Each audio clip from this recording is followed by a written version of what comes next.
Hello friends, आप सब कैसे हैं। आज हम बात करेंगे आज के दिन का।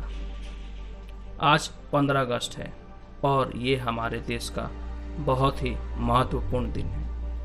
आज हमारे देश को 74 साल हो गए अंग्रेजों से आज़ादी मिली और सबको इस पावन अवसर पर हार्दिक शुभकामनाएं। अंग्रेज़ों ने हमारे देश पर लगभग 200 साल तक राज किया, लेकिन हमारे क्रांतिकारियों ने हमारे देश को अंग्रेजों से आज़ादी दिलाई।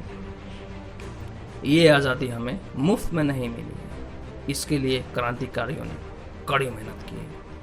अलग अलग क्रांतिकारियों ने अलग अलग तरह से कुछ हिंसा और कुछ अहिंसा के माध्यम से अंग्रेजी हुकूमत की कमर तोड़ दी और उनको घुटनों पे लाने पे मजबूर कर दिया, तब जाके मिली हमको ये आज़ादी। आज हमारे पूरे देश में अलग अलग तरह से उत्सव मनाया जा रहा है और हमारे देश की सेना अपना प्रदर्शन दिखा रही है।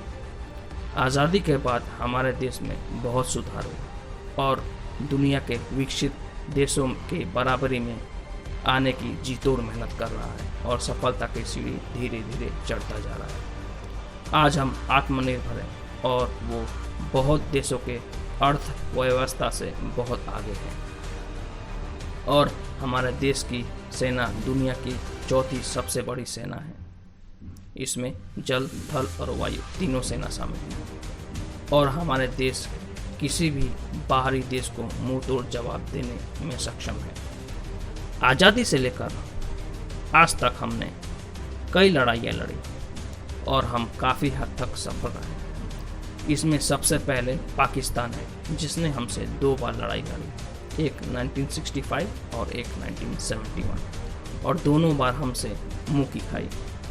1971 में हमारे देश ने पाकिस्तान के 2 टुकड़े कर दिए और दूसरा टुकड़ा आज बांग्लादेश के नाम से जाना जाता है। और हमारे देश ने एक और छोटी लड़ाई लड़ी जिसको हम कारगिल वार के नाम से भी जाना जाते हैं। ये लड़ाई 1999 में लड़ी गई थी।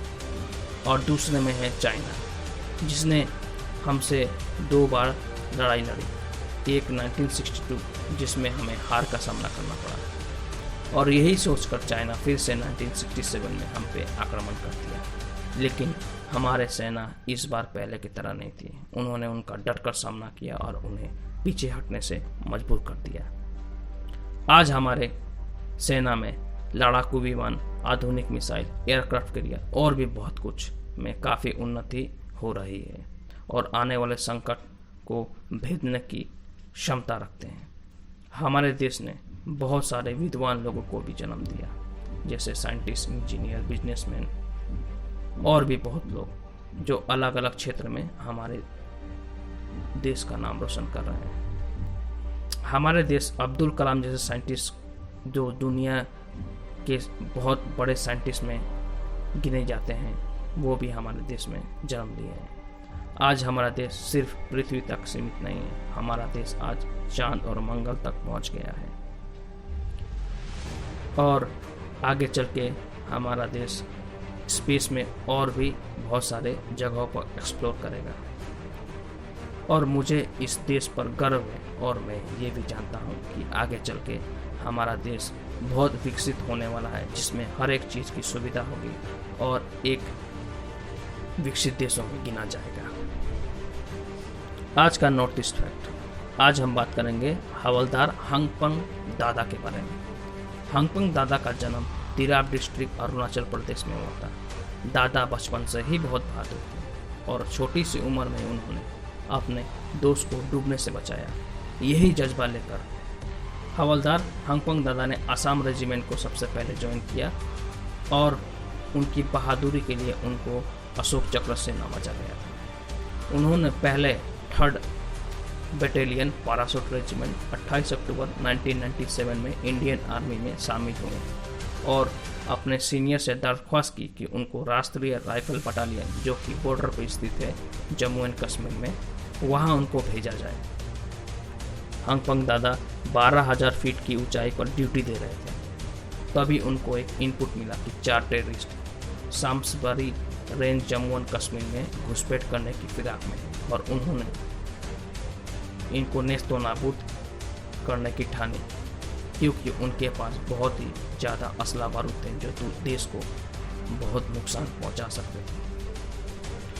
उनकी टीम ने उग्रवादियों की गतिविधियों पर कड़ी नजर रखी और फिर एक घमासान लड़ाई हुई जो लगभग 24 घंटे तक चली। उन्होंने उस टीम का फिर मोर्चा संभाला और 2 टेररिस्ट को वहीं ढेर कर दिया और तीसरे से भीड़ पड़ी, लेकिन दादा ने तीसरे टेररिस्ट को देखा नहीं और उसने धोखे से उन पर गोली चला दी। लेकिन दादा तो दादा थे, उन्होंने तीसरे को निपटा कर चौथे पर चढ़ पड़े और उसे भी भगवान के पास पहुंचा दिया। लेकिन इस युद्ध में दादा को भी गंभीर रूप से जख्मी होना पड़ा और बाद में वीर गति को प्राप्त हुए। और आज का वीडियो इतना ही दोस्तों। हमारे वीडियो को लाइक, शेयर और सब्सक्राइब कीजिए। बहुत बहुत धन्यवाद। Thank you.